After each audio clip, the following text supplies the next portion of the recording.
Estás escuchando One Way, reflexiones y respuestas sobre la Biblia, la fe y la vida misma. A continuación, el pastor Natán Elí Velázquez.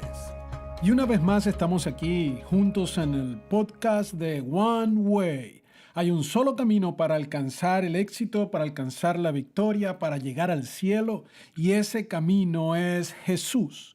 Solo a través de Él llegaremos al Padre. Gracias por compartir de su tiempo y tomar la delicadeza de venir, estar acá y permitirme llegar a su vida por medio de este medio en las redes sociales y que este pequeño audio pueda ser de bendición para usted. Este ministerio solo tiene el deseo de ayudar a todo aquel que tenga interés en conocer cómo pensar bíblicamente, cómo aplicar principios de Dios que encontramos en su palabra a nuestro diario andar. Y el tema de hoy tiene que ver con el título así como de una película. Es como que la guerra de dos mundos. Es más, no es original porque estoy cayendo en cuenta que sí hay una película que se llama así. Pero esta vez no va a haber extraterrestres versus terrestres. No, esta vez vamos a hablar sobre natural versus sobrenatural. Y es que todo aquel que conoce la Biblia sabe y entiende que hay realidades sobrenaturales que llamaremos espirituales que están alrededor de quienes viven, de quienes existen en este planeta que Dios creó. La Biblia no nos engaña, la Biblia es verídica, fidedigna, ella no tiene error ni equivocación. Ella nos muestra cómo poder vivir en base a la instrucción de nuestro Creador, el que tiene el diseño perfecto, quien preparó todo adecuadamente para poder darnos a nosotros el mejor ambiente y la mejor oportunidad de vivir en éxito. Y por eso Jesucristo dijo, yo vine a darles vida en abundancia. Y de eso se trata. El ser humano está inmerso en una contienda. Y quiero comenzar aclarando que esa contienda es entre el ser humano y dos enemigos prácticos que existen.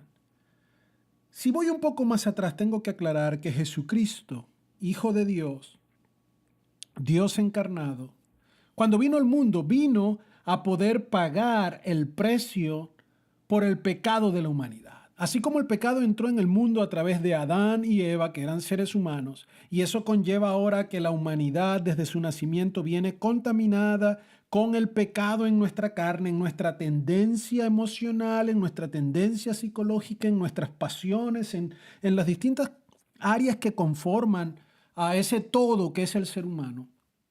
Jesucristo tuvo que encarnarse, tomar un cuerpo terrenal, sometido a las mismas pasiones, sometido a las mismas tendencias, pero demostrando que Él podía vivir sin pecar, que Él podía tener victoria a través de una relación cercana con Dios, su Padre, con oración, con reflexión, con meditación y con una sujeción de su naturaleza pecaminosa por naturaleza humana y demostrando de que Él nunca accedió al pecado. La muerte de Cristo en la cruz del Calvario determinó una victoria sobre Satanás, el adversario, el diablo, sobre el pecado y su influencia sobre el cuerpo, sobre el mundo y los pensamientos humanos y la filosofía humana que pretendía también desviar a Jesús de lo que era la obediencia plena a Dios. Entonces, la situación de conflicto, esa guerra entre dos mundos, no se refiere a una guerra entre Dios y el diablo. No. Imposible que usted cometa ese error. No se refiere a un Dios que sigue viendo a ver cómo vence a Satanás y Satanás que se levanta como el adversario de Dios para quitarle el triunfo. Negativo, ya Jesucristo venció, ya la victoria es absoluta. Satanás ha sido derrotado. Por eso dice la Biblia que cuando venga Jesucristo por segunda vez, ahora sí, mandará definitivamente a Satanás al infierno y a él y sus demonios serán allá sometidos al castigo eterno. Pero mientras tanto, Dios le ha permitido a Satanás seguir en este mundo porque de alguna otra manera, y eso es un tema de un próximo estudio, Satanás sigue siendo una representación de la libertad que tiene el individuo de poder escoger actuar. Así que Satanás lo que trata de hacer es desviar a la humanidad para que no se acerque a una relación redentora, una relación reconciliadora con Dios. Por lo tanto, la lucha que nosotros tenemos, esa guerra de dos mundos, es una guerra donde hay un ente espiritual que es el diablo y sus demonios, quienes están tratando de desviar la atención del ser humano para que no miren a Jesús y no miren a Dios como la fuente de salvación, de vida eterna, de principio, y entonces se desvíe siguiendo sus propias pasiones, inclusive las propias indicaciones y directrices del diablo. Por lo tanto, yo diría que la guerra espiritual, que esa guerra y ese conflicto que existe y que es real, tiene que ver más con algo ético-moral. Tiene que ver con Satanás tratando de que tu ética, tu moral, tu conducta, tu práctica de vida sea contraria a Dios. No es un pleito entre dos poderes de la misma categoría. Satanás ya fue derrotado, pero Satanás tiene una procedencia angelical. Él era un ángel antes de ser el diablo. Sus demonios eran ángeles antes de ser demonios. Entonces ellos tienen una procedencia angelical que los hace ser más poderosos que los seres humanos. Así que por eso nuestra lucha es fuerte. Entonces fíjense, de una manera sencilla ya acabo de establecer un punto de partida. El apóstol Pablo en Efesios 6:12 habla de eso diciendo porque nuestra lucha no es contra seres humanos. Y entonces establece y dice que es contra principados, potestades, huestes de maldad que están allí. Es decir, hay una realidad espiritual. Satanás quiere hacer lo mismo que con Adán y con Eva. Escúchame, él quiere engañarte, él quiere traerte y llevarte a la conclusión de que lo mejor que puedes hacer es rebelarte contra Dios. Él quiere que tú no sigas a Dios, Él quiere que tú puedas colocar tus propias pasiones, tus propios pensamientos, tus propios razonamientos como la autoridad de tu vida para que tú te rijas en base a lo que sientes, en base a lo que quieres, en base a lo que sueñas y que tus frustraciones, tus insatisfacciones, tus planes humanos sean lo que determine tu proceder. Si Él te lleva a ese ambiente, entonces tú estarás siendo derrotado, porque no hay nada peor que ser llevado por nuestra propia sabiduría. Cuando Jesucristo estuvo aquí en la tierra, expulsó demonios, sanó personas y algunas veces esas sanidades incluían Él echar fuera demonios de ellos. El apóstol Pablo en varias ocasiones, como en Romanos 6, enseña que el cristiano libra batallas contra el pecado que están en ellos mismos. Y esos son nuestros dos principales enemigos.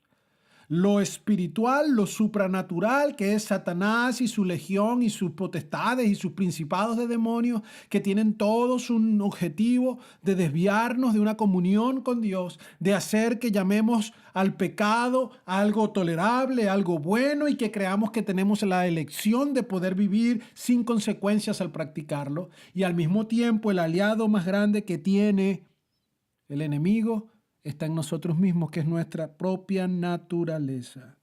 Por lo tanto, amigo y amiga, hermano, hermana, no podemos menospreciar a nuestro enemigo.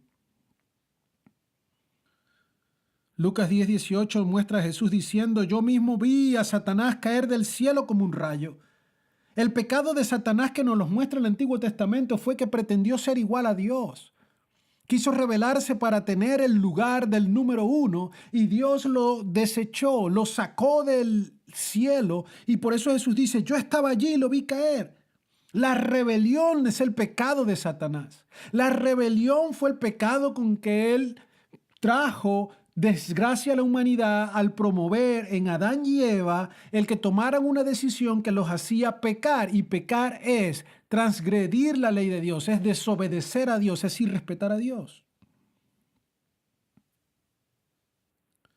El apóstol Pablo en 2 Corintios 4:4 menciona que Satanás es el Dios de este mundo. Él dice: el Dios de este mundo ha cegado la mente de los incrédulos para que no vean la luz del glorioso evangelio de Cristo, el cual es la imagen de Dios. Es decir, Satanás tiene una autoridad en este mundo. El pecado le da autoridad. Y escúchame, si tú pecas y practicas el pecado, le das su autoridad a Satanás sobre tu vida.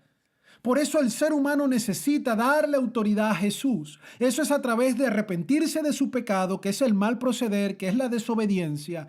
Invocar el nombre de Jesucristo como aquel que te permite tener reconciliación con Dios, lo cual hará que Dios te dé el Espíritu Santo para que habite en tu vida, te selle como propiedad de Dios. Y al hacer eso, tú estarás cerrándole la puerta a Satanás para que te afecte. Estarás echando a Satanás de tu vida y estarás permitiendo entonces que solo Dios y su presencia crezca en ti y te ayude a vivir mejor.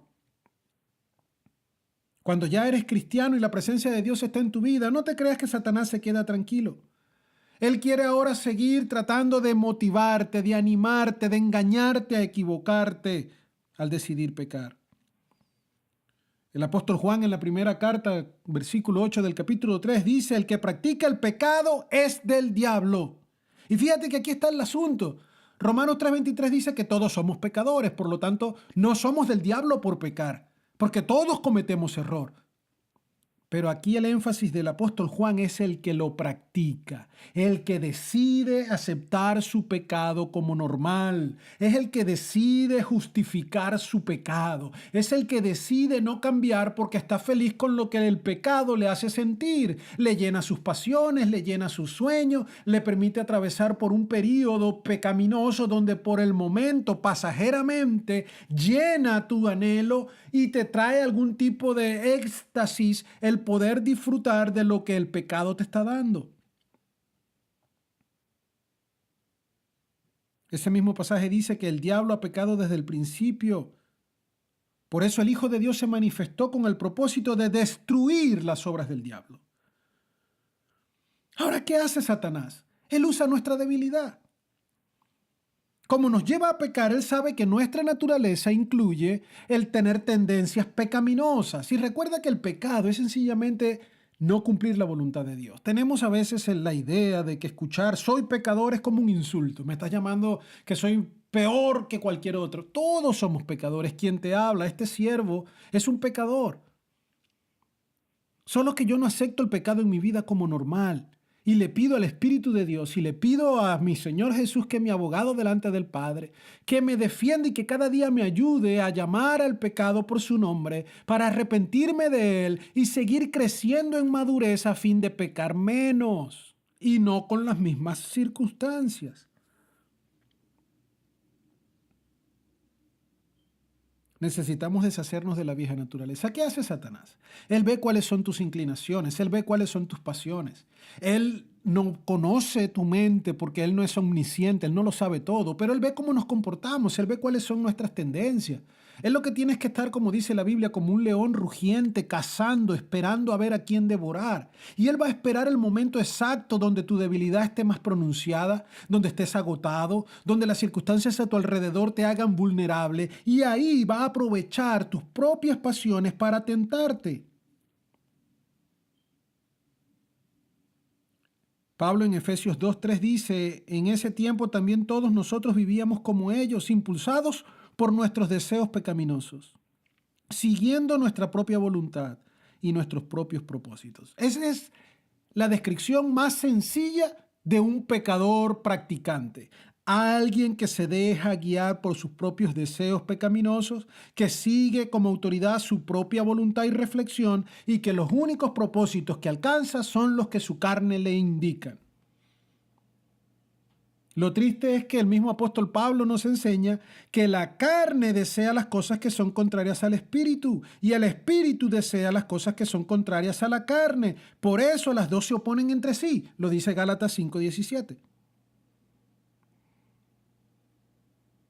El Evangelio de Marcos nos enseña que lo que sale de la persona es lo que contamina a la persona. Porque de adentro del corazón humano salen los malos pensamientos, la inmoralidad sexual, los robos, los homicidios, los adulterios, la avaricia, la maldad, el engaño, el libertinaje, la envidia, la calumnia, la arrogancia, la necedad. Todo lo malo que nosotros practicamos primero ha sido un pensamiento. Y ese pensamiento muchas veces es inducido por el propio Satanás. Cuando Ananías y Zafira, dos personajes del Nuevo Testamento en la iglesia primitiva, vendieron la propiedad que tenían y después para poder aparentar ser más piadosos, ser más generosos ante el resto de las personas que estaban en esa iglesia que comenzaba a dar sus pasos, se acercaron a los apóstoles representados por el apóstol Pedro y le hicieron creer que estaban ofrendando todo lo que habían vendido. Nadie les obligó a tener que dar esa ofrenda, era algo voluntario de su corazón. Ellos podían haber dicho, mira, vendimos por tanto nuestra tierra y vamos a dar solo esta cantidad a la iglesia porque queremos guardar otra porción. Eso era totalmente válido, pero ellos pretendieron decir que le entregaron todo para poder quedar mejor. La vanidad de poder sobresalir. Así que la reflexión de Pedro es decirle a Ananías, ¿por qué dejaste que Satanás llenara tu pensamiento con mentira? ¿Por qué te dejaste llevar y le mientes al Espíritu de Dios? El mismo apóstol Pedro en su momento siguió sus temores y siguió una reflexión de que no era bueno que Jesús fuera a Jerusalén. Quiso detener a su maestro y decirle, no vayas allá. Y Jesús le dijo, apártate de mí, Satanás. De una manera le estaba diciendo, Pedro, esa idea que está viniendo a tu cabeza no es de Dios, no es positiva, te estás dejando influenciar.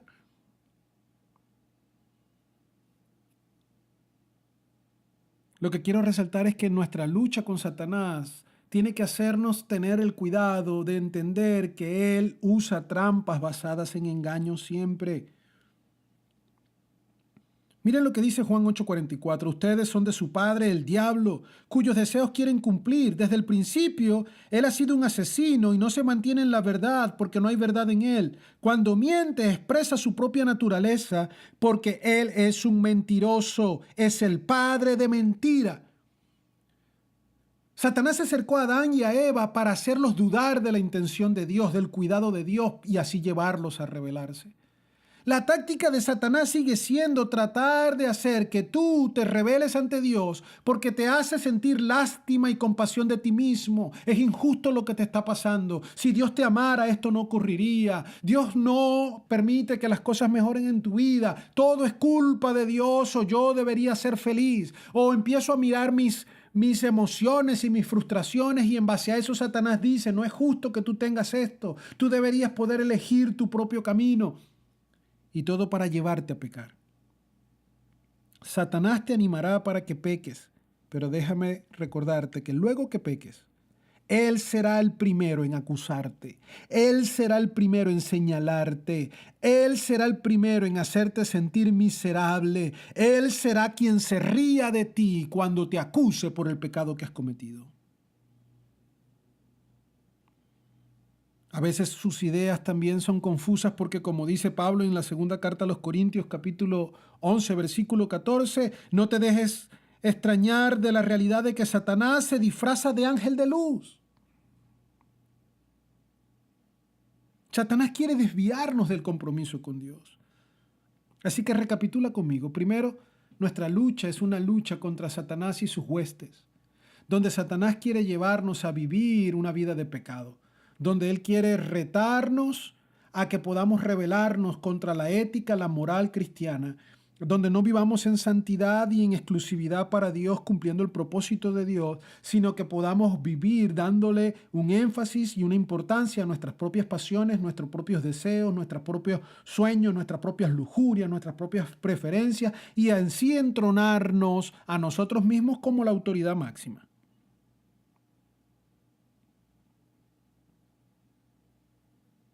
El Señor desea probar nuestros corazones. Y dice la Biblia que por eso Él permite que pasemos por circunstancias duras. ¿Por qué? Porque Él prueba nuestra fe. El asunto es que cuando estamos en una circunstancia difícil, si nuestras pasiones naturales no están dominadas, una circunstancia que es una prueba se convierte en una tentación.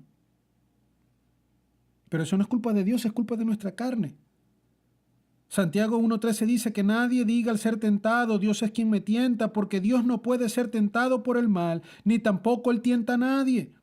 Pablo dice a la primera carta a los Corintios, versículo 13 del capítulo 10, ustedes no han sufrido ninguna tentación que no sea común al género humano, pero Dios es fiel y no permitirá que ustedes sean tentados más allá de lo que puedan aguantar. Más bien, cuando llegue la tentación, Dios también le dará una salida a fin de que puedan resistir. Una prueba se convierte en tentación cuando lo que está dentro de la prueba es algo que detona o que me hace resurgir mis deseos pecaminosos. Tenemos una lucha espiritual contra Satanás, pero Dios nos ha dado autoridad. Él dijo que podemos reprenderlo en el nombre de Jesús y el demonio y el diablo huirán de nosotros. Por lo tanto, el tercer aspecto que quiero resaltar es que nuestros enemigos son vulnerables. Ya Satanás fue derrotado en la cruz del Calvario. Satanás y sus demonios no pueden hacerle contra a Jesús. Nosotros, cuando decidimos entregarle nuestra vida a Cristo y comenzar a vivir bajo el dominio del Espíritu Santo y comenzar a seguir el patrón de vida cristiano, ético, moral, los principios de santidad, que es una exclusividad a no dejarnos llevar por la carne, tenemos la mayor fortaleza posible. Pablo se lo dijo a los de Tesalónica, pero el Señor, que es fiel, te fortalecerá y te protegerá del maligno. La segunda carta de Tesalonicenses, capítulo 3, versículo 3. Mateo 26:41 dice: estén alertas y oren para que no caigan en tentación. El espíritu está dispuesto, pero el cuerpo es débil. Es decir, la Biblia nos enseña que tenemos al alcance la ayuda de Dios. Amigo, amiga que me escuchas, hermano en Cristo que me escuchas. Hay dos errores que podemos cometer con esta guerra de dos mundos. Uno sería sobreexagerar nuestra atención hacia lo oculto, el diablo, los demonios y su realidad de vida.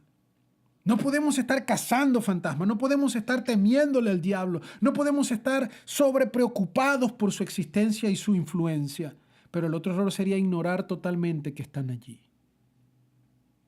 El Señor le dijo a los discípulos: vayan por todas las partes predicando, y cuando consigan a algún endemoniado, repréndanlo en el nombre de Jesús. No hay que buscarlos, pero si te los consigues, los reprendes. Si tú resistes al diablo, como dice la Biblia, eso quiere decir que todo su poder, sí, es más poderoso que el ser humano, pero está limitado ante Dios. Y todo el poder que él tiene ante el nombre de Jesucristo, no le queda más remedio que salir corriendo. Pero el poder más grande que él tiene es cuando tú le das oportunidad. No le des cabida a Satanás en tu vida. No me refiero a que si tú eres cristiano el diablo te puede poseer. Eso no existe, porque donde está el Espíritu de Dios y donde su Espíritu Santo ha sellado tu vida como propiedad de Dios, Satanás no puede entrar. Pero él no necesita entrar. Ya en tu naturaleza hay pecado. Y si tú practicas el pecado, te haces esclavo del pecado. Y si practicas el pecado, entonces Satanás tendrá ocasión de venir a sugerirte algún proceder, alguna acción que te confunde y te hace rebelarte ante Dios. Y cuando te rebelas ante Dios, comienzas a tener conflicto en tu vida, comienzas a tener consecuencias negativas. No te engañes. Es necesario poder vivir en un compromiso cercano con Dios. A través de Jesús, a través de la lectura de la palabra, de la Biblia, a través de la oración, a través de la meditación, a través del reconocimiento de tus errores, de tus tendencias pecaminosas. Haz una lista, pon a ver cuáles son las cosas que a ti te gustan hacer, aunque sean malas. Y después que tú las tienes bien escritas, no dejes que nadie la vea, para que no haya vergüenza. Pero tú oras al Señor y comienzas a decir: Señor, yo sé que esta es mi tendencia, pero yo te pido ayuda para poder declarar esto como equivocado y no practicarlo más. El problema es cuando comienzas a decir: no, es que así soy yo, ese es mi carácter. No, se me salió el apellido, no, y yo soy así, altanero y grosero por naturaleza, o tengo esta tendencia, ¿sabes? Yo empiezo a declarar que mi inclinación pecaminosa es algo normal. No, llámalo por su nombre, dile que es pecado. Aléjate de eso en el nombre de Jesucristo y le quitarás oportunidad a Satanás. La Biblia nos enseña que no puede ponerse el sol sobre nuestro enojo, porque si permitimos que una rabia se fermente dentro de nosotros por todo un día, estaremos dándole oportunidad a Satanás para que después él pueda hacer que cometamos, sugerirnos que cometamos una acción. Repito, hay algo medio ridículo en la expresión: el diablo me hizo hacerlo, porque el diablo no es culpable de lo que tú decides hacer. El pecado es una elección. Pero también hay una verdad en eso de que el diablo me sugirió hacerlo. Tú sientes la molestia, tú sientes la rabia, tú la vas digiriendo dentro de ti, y entonces Satanás comienza a decirte: no es justo lo que te pasó. Dios no te va a defender porque Dios espera que tú hagas algo. Si tú realmente te valoras a ti mismo, entonces hazte sentir, ve y reacciona, no te dejes abusar, ve y actúa. Entonces el diablo te mete ideas de las cuales de repente tú llegas a la conclusión, si es verdad, voy a ir y voy a golpearlo por lo que me hizo. E inmediatamente tú vas y lo golpeas a esa persona que te hizo algo, entonces Satanás comienza a señalarte, a decirte, ¡oh, qué malo eres! No tienes amor, mira lo que hiciste. Y entonces el que te anima, después te acusa. Ese es el ciclo satánico que destruye. Pero cuando alguien no es cristiano, entonces el diablo lo introduce y lo hunde hasta el cuello en la maldad. Él anda como león rugiente buscando a quien devorar, tristemente. Y cuando usted se pone a ver cualquier documental de National Geographic acerca de los leones, se va a dar cuenta que el león caza a la manada, pero no ataca a los más grandes, no ataca a todos juntos, ataca al que se queda solo, al más débil. Satanás puede esperar todos los años necesarios para conseguir el momento donde tú te has descuidado espiritualmente y entonces ahí arremeter contra ti. Te lo digo por experiencia, no lo digo con orgullo. A mí me ha pasado. Mis peores errores han sido cuando he estado en mi peor relación con Dios. Lo cual hoy en día me hace vivir alerta. Y cuando empiezo a sentir desánimo, tristeza, confusión, es tiempo de venir y rendirme ante Dios para decirle, Señor, ayúdame, porque no quiero darle oportunidad al diablo, porque no quiero cometer errores, porque no quiero deshonrarte, porque quiero amarte, porque quiero seguirte. Amado amigo que me escuchas, en el nombre de Jesucristo hay libertad. Dios te da a ti victoria. Todo lo puedes en el nombre de Jesús, pero tienes entonces que pedirle su ayuda. Entrégale tu vida a Jesús. Entrégale la autoridad máxima de tu vida a Jesús. Ríndete ante Él. Reconoce tus pecados. Reprende a Satanás. Cuando ya veas que comienza la práctica de empezar a traer algunos conceptos y algunos pensamientos que te instan a la rebelión, reconoce eso como una estrategia del diablo y comienza a reprender y dice, no, Satanás, no te creo. Porque todo lo que él dice es mentira, porque todo lo que él hace es con el propósito de confundirte. Asume responsabilidad. Necesitamos asumir responsabilidad. Jesucristo dijo una y otra vez, estad firmes, alertas, como acabo de leer en Mateo 26. Oren para que no caigan en tentación. Llena tu mente, llena tu pensamiento de la palabra de Dios. La Biblia es un libro único que ha demostrado que su influencia, su estudio, su práctica cambia vidas. No solo cambia pensamientos, pero nos hace tener la mente de Cristo. Y si nuestra mente cambia, nuestra reflexión cambia, cambiará todo nuestro ser para bien, para tener vida en abundancia. Termino haciendo un repaso de nuestra idea central. Tenemos una lucha del ser humano contra Satanás, del ser humano contra su propia carne. En esa lucha Satanás desea desviarte de la voluntad de Dios, desea hacerte ir lejos de Dios al permitirte y motivarte a pecar. Tenemos una lucha diaria contra las trampas que Satanás utiliza, todas dentro de un marco del engaño, donde hace que sientas lástima y compasión de ti mismo y donde te hace reflexionar en que no vale la pena obedecer a Dios en cualquier circunstancia que estés. Pero por último, nuestros enemigos son vulnerables. Tanto el diablo, los demonios y la carne pueden ser vencidos y han sido vencidos con el poder de Jesús a través de su sacrificio en la cruz del Calvario. Abraza a Jesucristo, disfruta de esa relación con Él y verás el progreso en tu vida cristiana. Está atento y alerta para que el diablo no use sus mentiras y tú caigas en tentación y no practiques el pecado. Gracias por este tiempo de compartir conmigo acá en One Way Ministry. Quiero animarte a ir a la página de Facebook y poder allí dar tu interacción, hacer tu pregunta. Lee el blog que voy a publicar con un resumen, un bosquejo de esto que hemos hablado hoy. Y recuerda, pensando bíblicamente es la única manera de vivir en victoria y alcanzar una vida abundante a través del único camino a Dios, que es Jesucristo el Señor. Esperamos que estas palabras hayan sido de ayuda y beneficio para tu vida. Contáctanos con tus preguntas, sugerencias o comentarios usando Blogger, Facebook, YouTube, Instagram y Twitter en Nathan Eli One Way. Será hasta la próxima.